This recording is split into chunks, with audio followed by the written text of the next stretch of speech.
Vous écoutez Europe 1, il est un tout petit peu plus de 13h.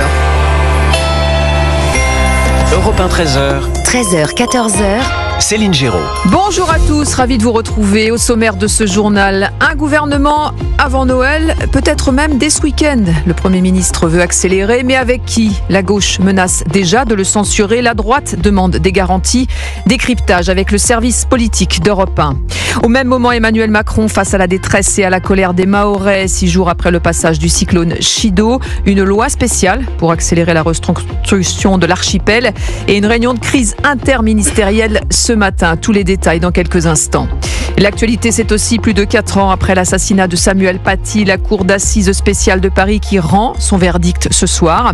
Et puis, si vous manquez d'idées pour le repas de Noël, Europe 1 vous emmène dans les allées du marché de Rungis, le plus grand marché d'Europe. Rendez-vous à la fin de ce journal. Bonjour Géraldine Amont. Bonjour Céline. La tendance météo pour l'après-midi, un temps mitigé. Exactement, le soleil est bien présent sur le quart sud-est alors que les nuages sont nombreux sur le reste du pays avec quelques averses près de la Manche. Attention aussi aux traits coups de Mistral et de Tramontane. Les températures restent fraîches du Grand Est à l'Auvergne-Rhône-Alpes, de 4 à 8 degrés, 9 à 13 degrés ailleurs, jusqu'à 16 degrés tout de même sur la Côte d'Azur. Météo complète sur Europe 1 à la fin de ce journal. Europe 1. Faut-il encore croire au Père Noël et espérer un gouvernement rapidement ? François Bayrou cherche toujours la formule magique pour constituer son équipe et c'est loin d'être gagné, Jacques Seray. Oui, après une semaine de polémique, François Bayrou veut accélérer et nommer au plus vite. Le Premier ministre promet un gouvernement dans le week-end, en tout cas avant Noël. Mais au-delà des difficultés à composer cette équipe, l'hôte de Matignon a une autre contrainte, la présence d'Emmanuel Macron. Après Mayotte, le chef de l'État doit aller rencontrer les troupes françaises à Djibouti, puis se rendre en Éthiopie. Le président devrait être de retour dimanche à l'Élysée. Mais avec qui va-t-il gouverner ? La gauche pourrait-elle en faire partie, Jacques ? À ce stade, c'est un non catégorique. Les écologistes comme les socialistes l'ont dit avant et après la réunion organisée hier à Matignon. Pour autant, François Bayrou espère toujours la présence, je cite, de personnalités issues de la social-démocratie. Seul l'ancien maire de Dijon, François Rebsamen, semble disposé à dire oui. Et quid du bloc central, des Républicains ? Le camp présidentiel va bien sûr en faire partie. Il s'agit de ne pas affaiblir davantage Emmanuel Macron. Gérald Darmanin ou encore Elisabeth Borne sont cités parmi les potentiels ministrables. Quant aux Républicains, c'est presque fait, notamment grâce en partie au maintien à Beauvau de Bruno Retailleau. Le ministre de l'Intérieur a obtenu la garantie de pouvoir continuer son travail. Le Premier ministre accepte sa feuille de route avec la mise en place d'un délit de séjour irrégulier, le durcissement du regroupement familial, une réforme de l'aide médicale d'État, la conditionnalité des aides au séjour régulier et un durcissement des règles à Mayotte sur le droit du sol. Des mesures qui rapprochent la droite mais qui éloignent la gauche. Les informations de Jacques Seray du service politique d'Europe 1. Et pendant ce temps-là, 6 jours après le passage du cyclone Chido, Emmanuel Macron a présidé depuis Mayotte une réunion de crise ce matin pour mettre en place, avec les ministres et les services concernés, les actions utiles à prendre rapidement. Car pour les sinistrés, l'urgence, c'est trouver de l'eau potable. Et c'est particulièrement compliqué, vous allez l'entendre, dans l'immense bidonville de Kaweni dévasté où s'entassent des milliers de familles totalement démunies. Le reportage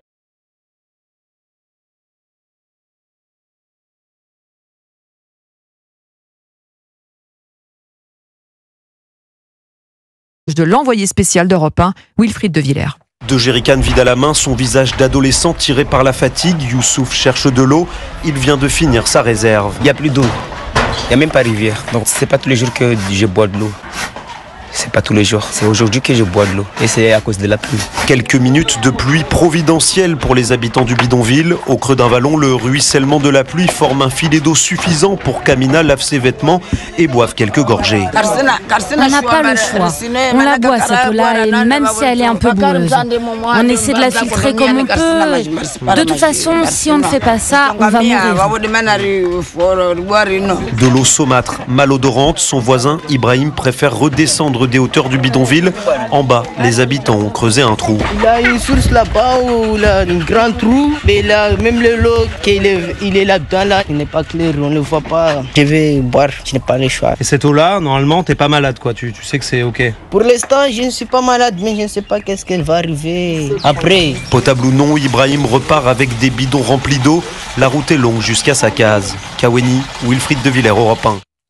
Et Emmanuel Macron vient de redécoller de Mayotte après avoir prolongé sa visite pour se déplacer dans des zones plus reculées de l'archipel. Un président chahuté, on l'a entendu à l'écoute, qui dit vouloir renforcer la lutte contre l'immigration clandestine et faire adopter une loi spéciale pour faciliter la reconstruction. Alors à quoi va-t-elle servir cette loi, Arthur Delaborde ? Eh bien l'idée c'est d'alléger les procédures, de faire sauter la multitude de verrous administratifs qui peuvent retarder la reconstruction. Le modèle c'est celui des lois d'exception prises ces dernières années pour rebâtir Notre-Dame ou pour construire les infrastructures des Jeux Olympiques. On sait que pour tenir les délais, pour avancer sur des dossiers aussi complexes, il n'y a pas vraiment d'autre choix que de sortir du droit commun. C'est d'autant plus vrai à Mayotte où il y a une série de normes spécifiques susceptibles d'entraver les projets. Il y a l'exemple de l'agrandissement de l'aéroport bloqué à cause de la législation sur la protection des espèces, la zone étant un site de reproduction des tortues. L'autre priorité affichée par Emmanuel Macron, vous l'avez dit, c'est la lutte contre l'immigration clandestine, problématique centrale sur l'île. On parlait avant le cyclone de la présence à Mayotte de près de 200 000 clandestins sur un territoire qui compte officiellement environ 300 000 habitants. Maîtriser les flux migratoires est donc un enjeu central de la phase de reconstruction qui s'annonce, ne serait-ce que pour adapter les infrastructures et les logements aux besoins réels de la population. Arthur Delaborde du service politique d'Europe 1. Emmanuel Macron a également annoncé une journée de deuil national. Ce sera lundi. Drapeau en berne sur les façades des bâtiments officiels et minutes de silence à 11h. 13h07. L'actualité, c'est aussi le dernier jour dans le procès Samuel Paty. 8 accusés, 7 hommes et une femme vont connaître leur peine presque 4 ans après l'attentat terroriste qui avait coûté, on le rappelle, la vie à ce professeur d'histoire-géographie. Jean-Baptiste Marty, après 6 semaines de débat, les jurés de la Cour d'assises spéciale de Paris vont rendre leur verdict ce soir. Oui, un verdict très attendu par les membres de la famille du professeur d'histoire-géographie et notamment par sa sœur, Mickaëlle Paty, elle qui n'a pas pu cacher son amertume après les réquisitions du parquet lundi dernier. Un scandale de plus, voilà ces mots à la sortie de l'audience et pour cause, les avocats généraux ont requis des peines allant de 18 mois de prison avec sursis à 16 ans d'emprisonnement, bien en deçà de la réclusion criminelle à perpétuité qu'encouraient initialement certains des accusés. Cela s'explique par des chefs d'accusation requalifiés pour 4 des 8 accusés, notamment pour Azim Epsirkanov et Naïm Boudaoud, les 2 amis d'Abdullah Khanzorov, qui ont aidé le terroriste islamiste à acheter l'arme du crime. Les accusés ont pris une dernière fois la parole hier, sauf 2 d'entre eux. Ils ont une nouvelle fois nié leur connaissance du projet terroriste et présenté de timides excuses aux membres de la famille de Samuel Paty. Retiré depuis hier après-midi, la Cour doit désormais répondre aux 39 questions. Le verdict est attendu en fin de journée. Et restez bien avec nous sur Europe 1. Dans quelques instants, la dette de la France atteint des sommets. Une escale au marché de Rungis, en effervescence avant le réveillon. Et puis après les épreuves d'escrime pendant les Jeux, le Grand Palais transformé en patinoire géante. Jusqu'à 14h, Europe 1 vous informe. À tout de suite. De 13h à 14h, vous écoutez Céline Géraud sur Europe 1. Europe 1. 13h, 14h. Europe 1, 13h. 13h10 sur Europe 1, la suite du journal de Céline Géraud. Et ce n'est pas une bonne nouvelle. Céline, la dette de la France atteint des niveaux stratosphériques. Oui, la France n'a toujours pas de gouvernement, pas de budget et donc une dette qui gonfle. Barthélémy Philippe, selon l'INSEE, ce dernier trimestre, elle bat des records. Oui, la dette de la France dépasse désormais 3 300 milliards d'euros, 113% du PIB. Là aussi, c'est un record au 3e trimestre. En seulement 3 mois donc, elle a gonflé de plus de 70 milliards d'euros. Et lorsqu'on dézoome, la trajectoire est à peine croyable. Le montant de la dette a tout simplement triplé sur les 20 dernières années. Et sous la présidence d'Emmanuel Macron, il a augmenté de plus de 1000 milliards d'euros. Autant d'éléments qui placent la France au bord du précipice, selon l'économiste l'économiste Marc Toati. Cette dette publique coûte de plus en plus cher parce que les taux d'intérêt sont en train d'augmenter. Et donc, ce qui veut dire que la charge d'intérêt de la dette va certainement atteindre les 75 milliards d'euros l'année prochaine. En 5 ans, ça va nous coûter à peu près 300 milliards d'euros qui s'envolent en fumée puisque ça ne sert à rien. Les intérêts de la dette, évidemment, ça ne produit rien. Avec la censure, l'objectif d'un retour du déficit public à 5% du PIB fin 2025 n'a plus aucune chance d'être atteint. Et l'an prochain, la France va devoir emprunter un montant record de 300 milliards d'euros. Et à 13h11 sur Europe 1, on va se détendre un peu. On est à 4 jours du réveillon. Et Europe 1 vous emmène dans les allées du marché de Rungis. C'est le plus grand marché d'Europe. Pour Europe 1, Cyril de la Morinerie a donc déambulé dans ce paradis pour les papilles qui voit transiter chaque jour 9500 tonnes de victuailles. Et vous allez l'entendre, il a trouvé de jolies choses pour garnir nos tables de fête. Oui, si vous voulez un produit 100% français pêché près de nos côtes, excellent pour la santé, pas trop cher, rien de mieux que les noix de Saint-Jacques que l'on peut préparer en carpaccio. Démonstration avec Arnaud Vanham, poissonnier et meilleur ouvrier de France. Vous enlevez le corail, puis avec un couteau, vous faites des fines tranches, vous les disposez bien à plat sur une assiette, et puis par-dessus, un filet d'huile d'olive, un petit zeste de citron et de la fleur de sel. C'est tout ce que vous avez besoin pour être heureux. Et pour votre repas de Noël, Alan Jam, chef étoilé, propose en plat principal une ballottine de pintade farcie avec de foie gras et quelques châtaignes rôties au four qui apportent un peu de croquante. Et bonne nouvelle, les prix sont en baisse, assure Stéphane Layani, le président du marché de Rungis. Et les prix baissent beaucoup. Par exemple, le foie gras va baisser par rapport à l'année dernière de 13%. Et on va retrouver les volailles festives, la pintade cette année. Ça fait rêver à Noël sur une table de fête. Et pour accompagner votre repas de Noël, avec modération bien sûr, du champagne. Voilà. Eh ben, ça fait toujours bien d'entendre ce petit bruit sympathique. Il est 13h13 sur Europe 1 et après les Jeux Olympiques, Céline, le Grand Palais se transforme une nouvelle fois cet hiver. En patinoire éphémère XXL, de quoi émerveiller Parisiens et touristes. Pour Europe 1, Charles Bouchin a chaussé les patins. Agrippée à la rambarde pour ne pas tomber, Pascal a bien du mal à prendre en photo sa petite fille Elona qui file à toute vitesse sur cette patinoire géante. Il y a de la musique, l'ambiance elle est bien, c'est très agréable. On est au cœur d'un des plus beaux monuments de Paris. On a suivi bien sûr les Jeux et particulièrement ici. Donc venir patiner, c'est magique.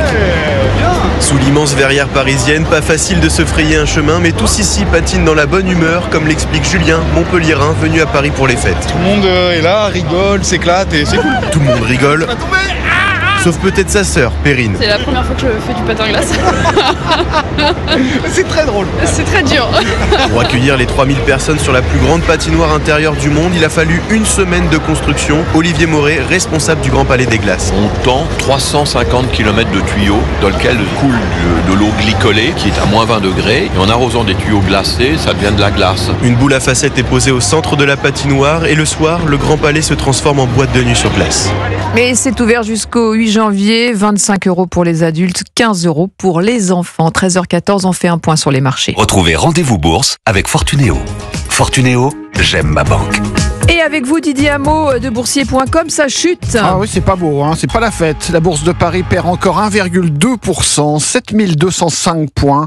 Dans l'attente d'un nouveau gouvernement, toujours, hein, le marché continue de se montrer très prudent avec une nouvelle tension sur les taux longs à 3,10% sur l'emprunt à 10 ans, sur fond d'accumulation des déficits, on en parlait à l'instant. Le message monétaire prudent envoyé cette semaine par la Banque centrale américaine n'arrange pas les choses. Ça donne des replis assez nets hein, sur des titres comme Air France, Vallourec, Forvia, entre moins 3 et moins 4%. Thales, AXA, Airbus recule de 2% en moyenne. En Europe, c'est très lourd aussi. Hein. Francfort, moins 1,5%. Amsterdam, moins 1,3%. Bruxelles perd 1,2%. Le CAC 40 recule d'1,2% aussi. 7205 points. Merci Didier Hameau de boursier.com. C'était Rendez-vous Bourse avec Fortunéo. Meilleure banque pour sa tarification bourse sur Euronext. Fortunéo, j'aime ma banque. Source Moneyvox Mai 2024, voir détail des conditions tarifaires sur fortuneo.fr. L'investissement en bourse présente un risque de perte en capital. Le temps, Géraldine Hamon, et c'est mitigé. Exactement, et très agité aussi en Corse avec une vigilance orange pour vent violent qui reste jusqu'à 14h. Le vent de nord va continuer de souffler avec des rafales proches de 100 km/h sur les zones côtières, avec des pluies aussi et des averses soutenues et orageuses qui restent d'actualité. De la neige qui va tomber également à partir de 1000 mètres. Dans le sud-est et autour du golfe du Lion, le temps là reste sec et bien ensoleillé, avec tout de même un Mistral et une tramontane qui soufflent fort de la Provence au Roussillon à 90 km/h, 100 km/h vers la région de Marseille. Sur la façade atlantique et près de la Manche, le ciel va se charger au fil de l'après-midi, apportant des averses, et partout ailleurs, le ciel est changeant avec des passages nuageux et des éclaircies. Pour les températures, il fera 4 degrés à Aurillac, 5 à Saint-Etienne, 7 à Bourg-en-Bresse, 8 à Lyon, 10 à Marseille et Paris, 12 à Nîmes et Rennes, 14 à Ajaccio, jusqu'à 15 degrés à Nice et Bastia. Et ce début de week-end sera malheureusement agité. Demain, de la pluie, du vent aussi, des fortes chutes de neige, notamment dimanche en montagne et jusqu'à basse altitude. Mais heureusement, il fait beau dans le studio d'Europe 1. Et jusqu'à 14h, évidemment, on reste ensemble et on décortique l'actualité. Emmanuel Macron qui dégaine une loi spéciale pour faciliter la reconstruction à Mayotte et qui promet aussi de lutter contre l'immigration clandestine. Des promesses encore ou des actes vraiment? On va en débattre avec Olivier d'Artigol et Victor Hérault. À tout de suite. Bon début d'après-midi avec Céline Giraud de 13h à 14h sur Europe 1. Europe 1, 13h.